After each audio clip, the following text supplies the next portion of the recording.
Tapos kakaiba. Lalo na si Nadine na namumutik-tik sa mura yung bawat salita. Yeah, actually, like what Direct Dan said nga kanina, as in, inano ko talaga siya, dissect ko yung character ko. I put in mga information na usually hindi mo naman makikita sa script. For example, like the zodiac sign. I made a playlist for my character just to kind of figure out kung sino ba talaga siya, what she's all about. Tsaka excited po kasi first time kong magkaroon ng role na ganito, na palaban, mabangis, kanyan, rich girl, alam mo yun, anak ng mayaman, tapos yung environment pa niya is very toxic, very dark. So sobrang excited po talaga ako. And ang dami ding beses na kinausap ko din si Director at si Directa, nag-exchange talaga kami ng notes. Yun po yung mostly na preparation ko. It was really a lot of studying. Ate V, yes? Pinaghandaan? I'm sorry. Ano uli yung question? Paano pinaghandaan? Paano pinaghandaan yung role? Kasi kakaiba rin to sa mga dati mo na rin nagampanan before. Alam mo yung sa akin siguro, sa totoo lang ito, di ba sabi ko nga, dream movie ko to eh. It's more of yung inspiration. Kasi nung last meeting kami, bago ma-approve na we will be doing this movie, na-inspire na ako kagad eh. Yun ang isang malaking plus factor sa artista eh. It's really nice to work when you are inspired. Kasi parang you're looking forward into something na, oh my God, this is something nice. Maganda to, matcha-challenge ako dito. Parang doon ang gagaling yung inspirasyon ko. And ang maganda lang dito, siguro if I may, please allow me, malaking karangalan po ang makasama ang team na ito. Nagmumula na doon sa amin, kaysa sa director ng aming set design kay Mick. Mick, Tatad, Mick. Mick, hi!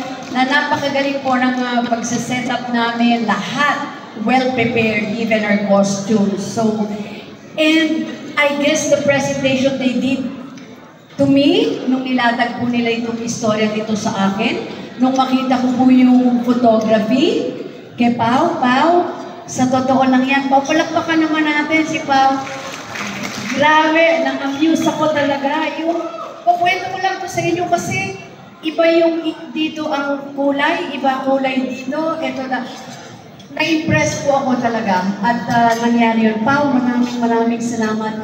And nung inayos na po yung script ni Sir Dodo Dayaw, Sir, nung meeting natin, remember, nagtatanong ako sa kanya ng talagang, ano mo ba talaga to? Kasi hindi ko alam talaga yung gitna nung dream movie ko. Hindi ko alam kung ano yung gitna. Pero binuo nila Sir Dodo Dayaw. Maraming salamat po. At malaking karangalan sa akin na malaman ko din na makakasama ko yung nanalong Best Actress, katay si Maria Rivera nung Sinimalaya. Walang iba kundi si Gabi Padilla. Gabs, thank you. I love you. And then, kasama ko pa rin, of course, ang akin pong best friend. Kasama si Tirso Cruz III. And then, I'm so happy when I learned, ang daming kong kwento, ha? Bumuhin ko na. Malaking karangalan ang magpuproduce pa ang Mentor. Ang Mentor, kung saan ang galing, yung malaki yung kinitang movie na Malyari, ng anak kong si Papa P. So, nung ako tinatanungan anong script ang gusto mo, ang dami nilang pinitch sa akin, hanggang bandang huli, ano ba gusto mo? At ito nga po yung naisip ko. So, tapos po, malaking karangalan po from Mentor, ay naging producer ko rin po, co-produce ang Project 8. Imagine with Direct Dan Villegas, with Direct Tonette Hadaune, and Direct Irene. So, the inspiration is there. And then nalaman ko po, of course, with the deal, with Aga, and then with RK Bagatsik, first time.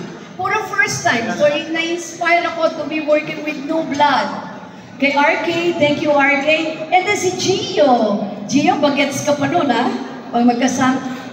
Ibang high, ibang inspiration to be working first time with these actors. And then si Ketchup. Ang galing-galing din itong si Ketchup. Mga magagaling na artista, si Ron. And then all of these things, ito ang bumuo sa akin to be is si Cholo, kasama rin namin. Lotlot de Leon! Imagine, mga kasama ko sa pelikula si Lotlot de Leon. So, itong nagbigay ng inspirasyon sa akin siguro to do my best doon sa character na ginampanan ko for Uninvited. And sana naman nabigyan ko ng justice yung character na ibinigay sa akin para dito. So, inspiration ang naging bala ko para magampanan kong mabuti yung role na binigay sa akin sa Uninvited. Thank you, Ate B. Thank you. Ay, si Aga. Okay. Kuya Aga? Sir Aga? I think he wants a response. Kasama pala ako rito. Teka. Maganda. Yung sinabi ni Pisa, sabihin ko rin yun.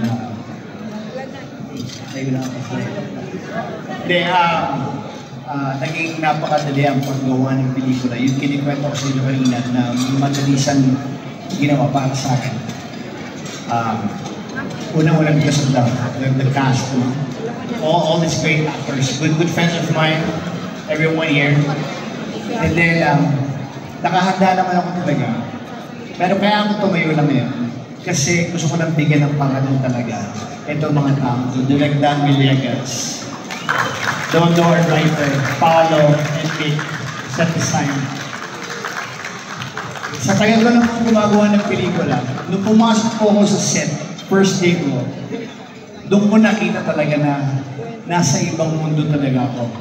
Hindi mo na kailangan umarte, hindi mo na kailangan mag-isip dahil sa ginawa nila lahat. Sa pagsusulat, sa pag-iilaw, sa paggawa ng set namin. Pag nakita nyo, kung ano yung nakita nyo, yung kulay na yon, yun ang kulay talaga habang ginagawa namin yung pelikula. So hindi ka gagalaw, hindi ka aarte, sasabihin mo na yung dapat mong sabihin. So maraming salamat sa inyo. Mabuhay kayo, mabuhay kayo. Yun lang po, thank you. Tumayo